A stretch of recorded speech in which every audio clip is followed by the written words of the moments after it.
Hello and welcome to another exciting episode of Cracking the Rich Code, the podcast. I am your host, John Verico. And yes, I know I say this all the time. I have a very special guest, but this one, I'm going to tell you over the top, you're going to fall in love with this guest because she's not your traditional type of person that you would think is going to be in Cracking the Rich Code. She's not one of these not a coach or a health or a financial person. Would you believe a kindergarten teacher? Join me now and let's fall in love with Tammy Vallieres. Tammy, come on in. There she is. How are you? I'm doing awesome, and thank you. Thank you for the warm welcome. I appreciate that so much. Tammy, you are known as the hero teacher. And, for somebody who doesn't have children, anyone who can deal with whole classrooms full of little ones, it just absolutely amazes me. And you are my hero. So let's chat a little bit about, how did you wind up coming into the Cracking the Rich Code? How did you find out about it? And let's just start from there. Wow. So, where does my story begin, right? To me, everything starts with a story. And so I love storytelling. I love, my introduction into how did I become the hero intelligence teacher, right? Because that was my call to action. If I go right back to my awakening for myself, it was when a dove hit my window on 11/11/11. I was standing at the front of my class, and we were all silent and still. The whole school was silent and still. And this dove just hits the window, and it was like a gunshot, and it woke me up. And so it's something that took my breath away. I was very nervous and upset about it too, because the symbolism of these poppies and doves everywhere. And then at that moment it strikes, it was like, this didn't feel random. It felt like intentional. And so I go home and I start like Googling 11/11/11 and the symbolism of a dove. And it was interesting because what came up on Google at that time was 11 represents the vision, 22 is vision plus action, and 33 offers guidance to the world. Right. And so here I am now. I've got one foot in education, and I actually do have the other foot in entrepreneurial and personal growth and development and in the coaching world. And the beauty of these two worlds is that I was able to pivot back and forth and bring a lot of what we learn in the personal growth and development world into the classroom. And that crossover over the last 20 years has really been extraordinary, because I'm meeting very strong thought leaders like yourself and people within the Cracking the Rich Code. And that's a very different world than it is in the educational world. So being able to have that crossover and the perspectives and having the entrepreneurial mindset is really impactful in education. And I really believe there should be more personal growth and development, and that those teaching, coaching woven into the school system. I love it. And I intentionally downplayed the coaching side of things because I wanted to have some fun with the introduction and emphasize, the kindergarten and primary school part of what you do, which is kind of a big part of what you do, because you have brought self-talk, emotional intelligence, hero intelligence into the minds of the littlest ones. And, kind of helping kids to form their identity at an early age with kind of a different mindset. And I know one of the ways you did this was through your own book, and we can go directly into talking about Harmony Hair now, or we could talk a little bit more about kind of the concepts that you put together for this first. Absolutely. So I've been fortunate to be in part of in the book Cracking the Rich Code, chapter 14. And what our chapter 3 was about is bringing hero intelligence to use and to help raising empowered kids. So hero intelligence is my creation. I'm the visionary of it. And for me, it comes back to, it started with my story, because when that dove hit my window, I felt like that was my call to action, my hero's call to action. And that old part of me died and this new part of me was born. And it was scary. I remember how scared I was at that whole thing. Like, who am I? I'm not very smart. I wasn't confident. I had to grow over the last 20 years to become the hero intelligence teacher, grow in confidence and grow in skill set and ability. But I truly love the work of Joseph Campbell's work. And that one thing is the common denominator, that we all have this hero inside of us. And so as I emerged into the hero and I started to use that hero language into the classroom, I started to see children transform. It was first transforming in me, and then I was seeing it transform in them. And I thought, there's some magic in this. And I want to figure out how to bottle this up. And so it became this, curiosity and sense of wonder of how can I use more of this? And again, I mean, I don't take credit on this on my own, because I've been working with the most amazing people, in the community and over the years that have helped really shape and give this form. But what I've done is, put it all in one place and build it into a system of structure that we can really leverage and use and have as a common language now. So that's the Hero Intelligence Roadmap, right? That is the Hero Intelligence Roadmap.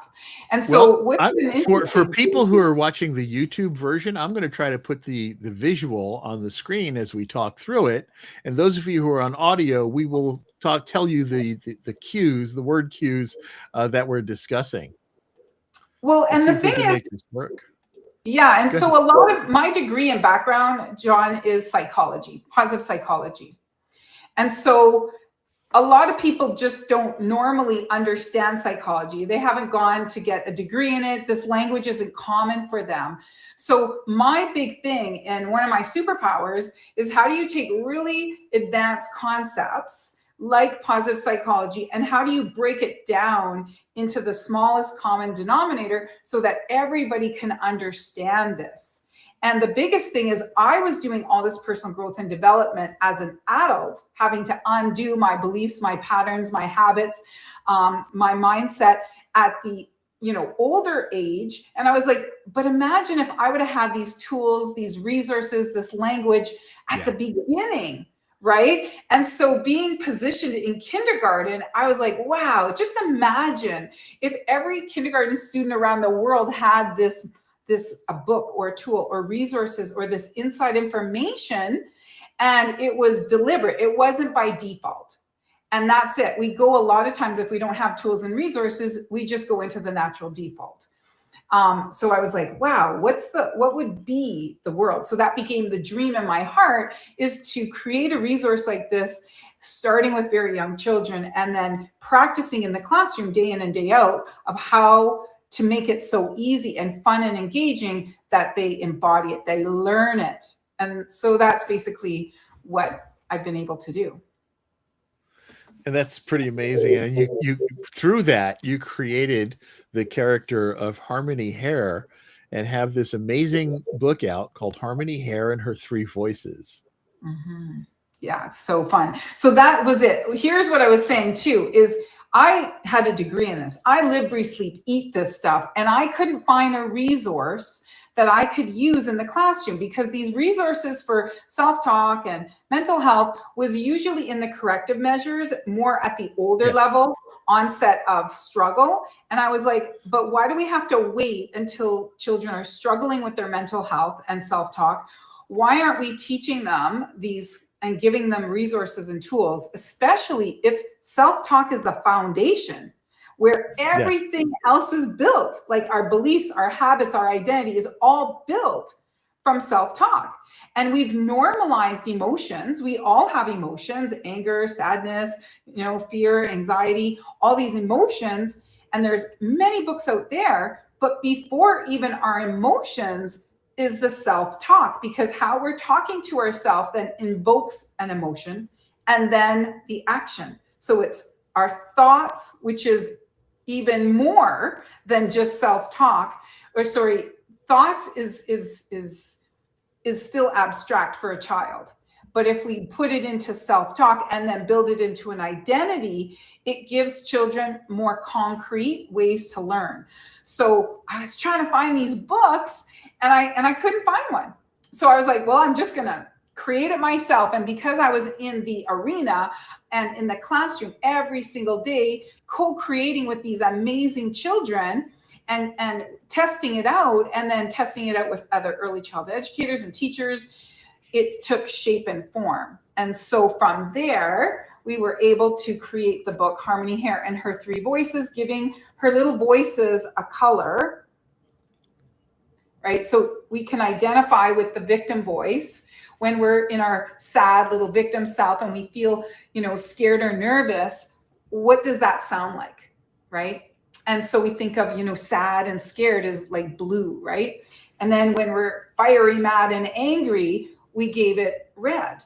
And then when we're hopeful and calm and confident, we gave it yellow. So basically, I say they become our three primary voices. We have three primary voices that we are always talking to ourselves, and we could categorize them as our primary voices.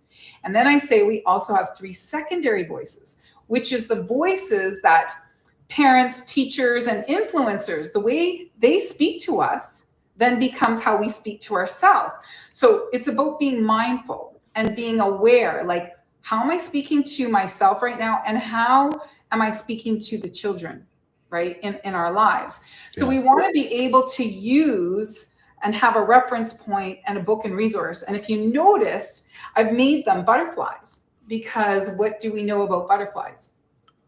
They transform. They can transform. So I want children to realize, if we're feeling in that victim mindset, if we're aware of it and we're self-aware, then we can say, oh, is this going to help me? Is this the way I'm speaking to myself, saying I can't do it, and nobody likes me? Is this going to make my life better, worse, or the same? And at that moment, if you're self-aware, you can reach for and choose a better thought, a better feeling, and a better action. But if kids aren't even aware that this dialogue is happening in their head, they can't change it. Right. Yes. Yeah. And so, of course, you noticed that you have the three colors, and the yellow is the hero voice. And of course, I wore yellow just for you today. And you got the blue there too. So you got the victim and the hero voices going on. And I say to the children, they're all battling with each other. Yes. And they do, right? That's what happens within us, right?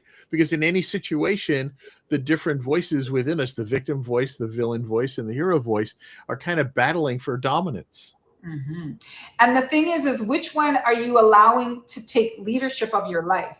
Right. And that's where I say to kids, listen, my victim, villain, and hero voice show up as quickly, I may hear it all in 1 hour. And there's different people that might bring out my victim voice, right? That intimidate me, or I feel nervous around. There might be people that, aggravate me, or I see something and it pulls forth my angry villain voice, right? I see injustice. Or the hero in me, is feeling calm and confident and courageous and might show up. Or there's certain thing when I'm the teacher and my hero comes in to protect those kids. Right. And when I'm talking to maybe somebody who's intimidating to me, my victim shows up.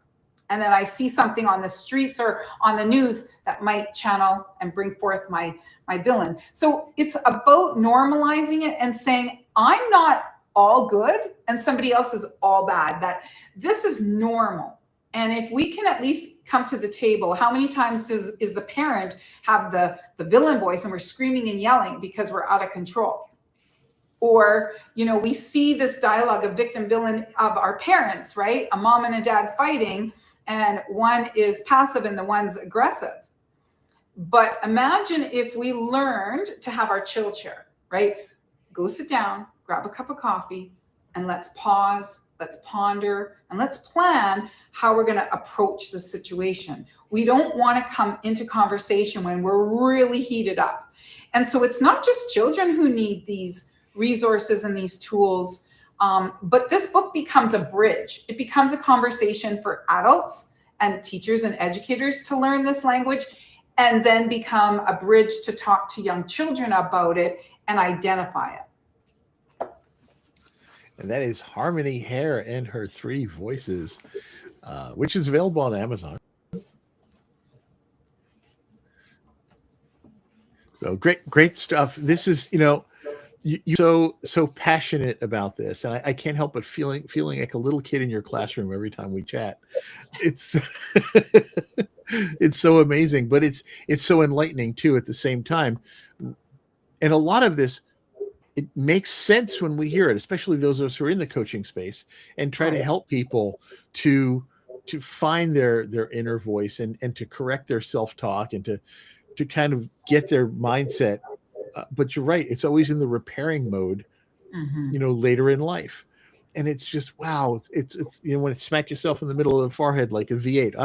I could have had a V8. Why didn't we think of this and start this younger? Because when we're younger, we let those other voices dictate our self-talk. Right. And the thing is, it's a natural default. We either fall into victim voice and then we grow that, or we fall into villain.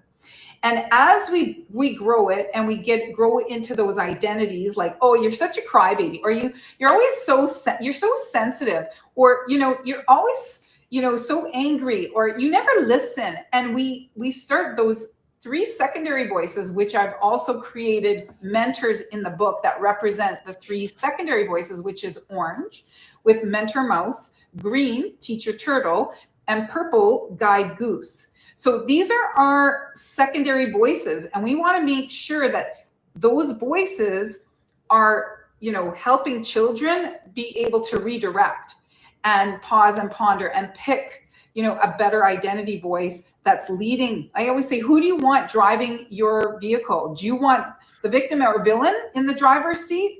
Or do you want them in the back seat? Yes, you want to listen to what they have to say, but you don't want them driving the bus. You don't want them driving the vehicle. And so it's natural to go into victim or villain. And most kids are quick to anger or quick to sad. But the hero voice, that quick to calm, confident, and courage, is a muscle like going to the gym. It's a muscle mass in the brain that we have to train our brain how to be calm, how to be courageous, how to be, kind, right? And say those things. And the biggest thing that when I've talked to people is they're like, the villain voice shows up not as much to others, but to myself. And I think absolutely. And, that's the biggest thing, is how do we self-talk? We're usually the hardest critic on ourselves. And to me, everything starts with our self-talk. It's like building a house and you don't have a solid foundation. We know what happens if you try to build a house and a blueprint and you don't have a solid foundation, is everything comes, like the Leaning Tower of Pisa, right? It's going to impact everything. So here's what blows my mind is, why haven't we figured this out sooner? And why, if we know self-talk is the foundation to everything else, why aren't we building that self-talk as a fundamental in our homes, in our schools, in our careers, in our business, in our classrooms, everywhere? I think the only person who came close to doing that was Mr. Rogers. Right? I try to be like Mr. Dressup and Mr. Rogers, at Disney. But yeah, it's pretty. Hey, we are having a wonderful conversation with Tammy Vallieres. Tammy is she is a coach. I left that out earlier intentionally. But she is a kind of a personal transformation coach, but also she is a kindergarten teacher, a primary school teacher who has learned how to take the concepts of self-talk and bring them into the youth to be able to help them to create their self-image at an earliest age and to understand how their self-talk can dominate their lives. And this has been a wonderful conversation, and we've got more time too. But I want to tell everybody, if you're just kind of tuning in around now, you want to go back and watch this from the beginning and catch all of what she's got to say. You want to get out there and grab your copy of Harmony Hare and Her Voices as well. and get Tammy's version, or her volume 14 of Cracking the Rich Code, where she explains this on an adult level. Right, with This is the top down, bottom up. We need to reach exactly. So, levels. yeah, so that we wind up with some kind of norms in society. Wouldn't that be amazing? Boy, I can't wait to see, 30, 40 years from now, those kids that you have made a fantastic foundation for, and what they're going to be like in their adult life, and what I their really, vision of themselves is. I really say, if we imagine just for a moment, if we had this in kindergarten classrooms around the world, and we built and gave them this foundation, these would be the next thought leaders in 20 years.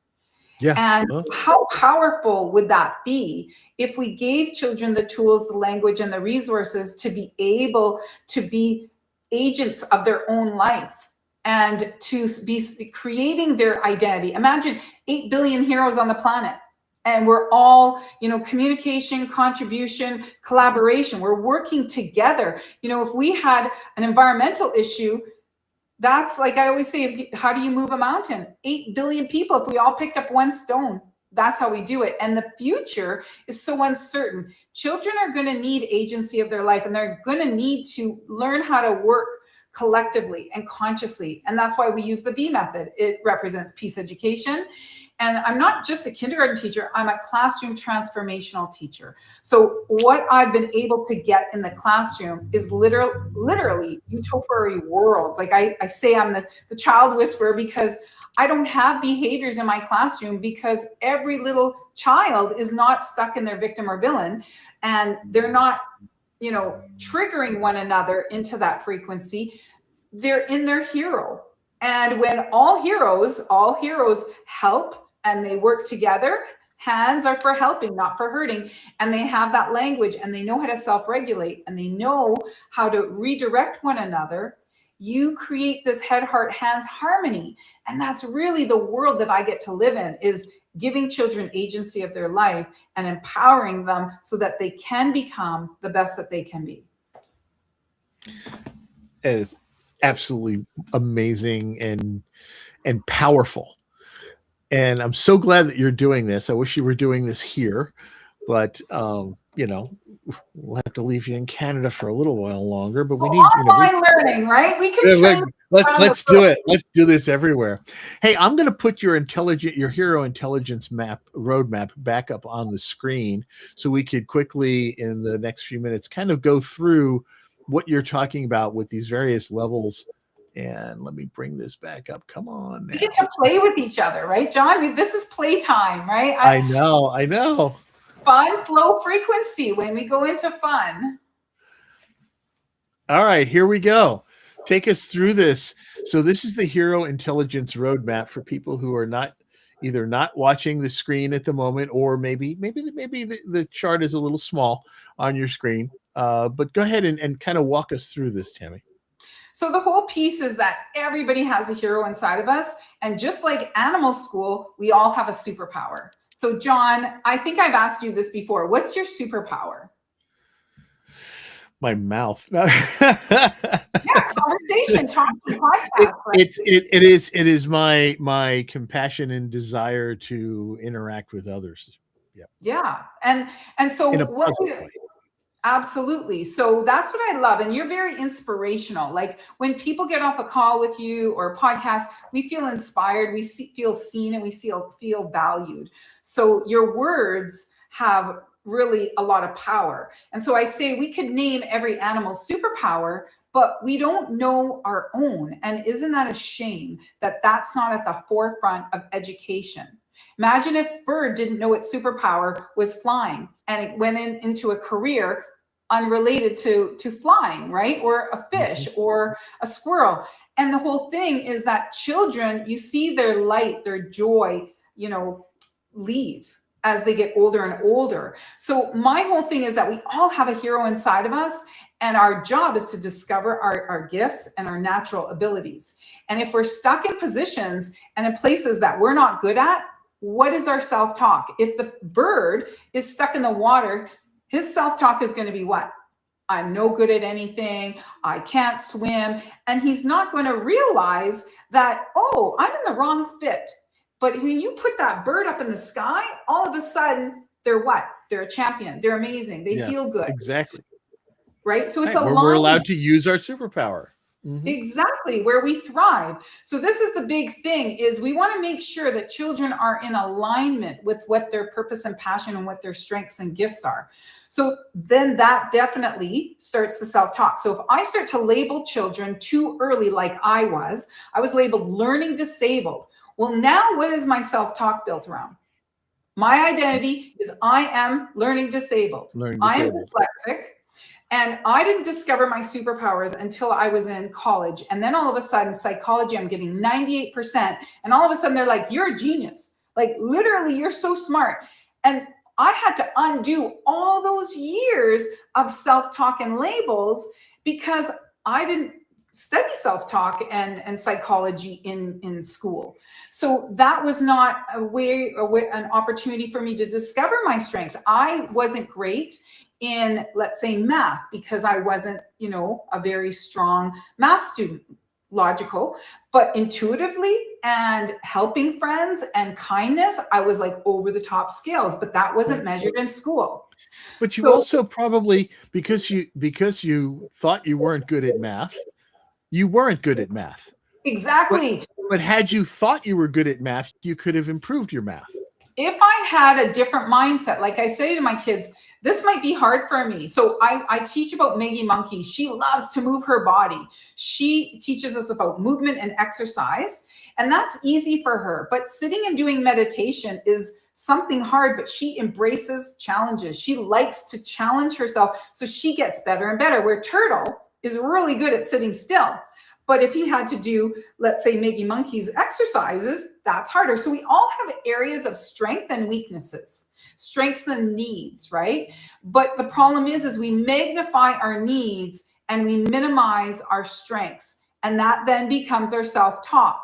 And if we're aware of that, we would go into the next one. We're building our identity, then how we're talking to ourselves and how we can maybe flip the script is really powerful, because those kids that build resilience are the ones that say, you know what, I'm not going to listen to what they're saying. I'm going to keep going. Like, the tortoise and the hare, just keep going, persevere, right? What are you telling yourself over and over again? If I keep going again and again and again, I'm going to get better. And that's the 1% rule, right? And then we go into self-regulate. Now, do we know how to self-regulate? Do we know how to make better choices? Because if I keep doing things again and again and again in my victim voice, I'm going to build that voice up. And that's not the voice I want to be listening to day in and day out. So this is where we say to the children, what voice are you listening to? And guess what? If that voice is not making your life better, there's a different voice that you can choose. So that's where choices come in, and you can self-regulate.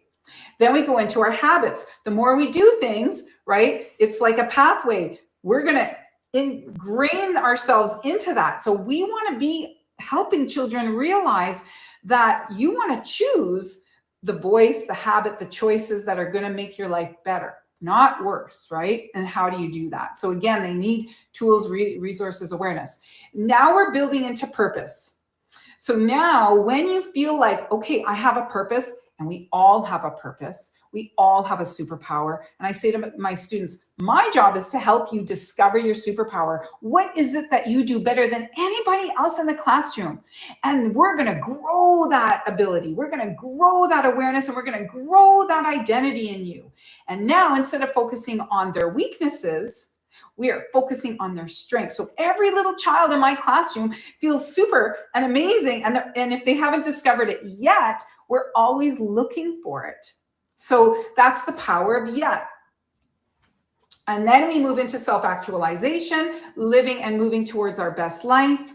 The way our three super brains, our head brain, our heart brain, and our gut brain are in alignment, right? So what we're thinking, what we're doing and feeling, and then intuitively we're connected to our higher purpose, our passions. And then we're living as adults, when we're living and breathing and doing and speaking in this high vibration and frequency, is how we become self-transcendent. And this is now how we're giving back to the world. Because as heroes, we give back to others. And that is, for a lot of people, especially in kind of our field, like you are in this transcendent area where you are giving back. Right. I had similar. I wasn't labeled as disabled, but I was made to feel less than others because I was a bullied little kid.